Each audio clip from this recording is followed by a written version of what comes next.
ఒక దశాబ్దానికి పైగా క్రికెట్ ని ఏలుతున్న రారాజు.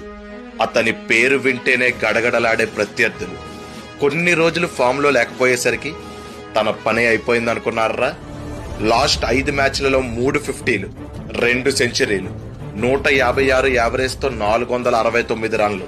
He's now the second highest run getter in international cricket. ఇప్పుడు కొత్తగా క్రికెట్ చూసే వాళ్ళకి ఒకటే చెప్తున్నా, నిన్న కోహ్లీ 93 చూసి అందరూ డిసప్పాయింట్ అయ్యారు. 100 కన్నా ఎంత తక్కువ కొట్టినా ఫ్యాన్సే కాదు, క్రికెట్ ఫ్యాన్స్ కూడా డిసప్పాయింట్ అవుతారు. అది అతను క్రియేట్ చేసిన రేంజ్, అతను సెట్ చేసిన స్టాండర్డ్స్. ఇప్పుడు అతని ఫామ్ చూస్తుంటే 2016లో అతని ఊచకోత గుర్తొస్తుంది. 2016 విరాట్ కోహ్లీ ఫామ్ ని క్రికెట్ పీక్ అని అంటారు. అలాంటి ఫామ్ ని మళ్ళీ ఏ ప్లేయర్ లోని మనం చూడలేం. అది మళ్ళీ చూడాలి అంటే బహుశా అతనే రావాలేమో. మేబీ ఆ పీక్ మళ్ళీ స్టార్ట్ అయిందేమో.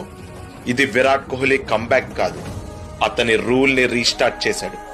అతని రూల్ అంటే అపోజిషన్ కి నైట్ మేర్, ఫ్యాన్స్ కి పండగ, క్రికెట్ కి పీక్. ఆల్రెడీ చూస్తున్నారు, ఇక ముందు కూడా చూస్తారు.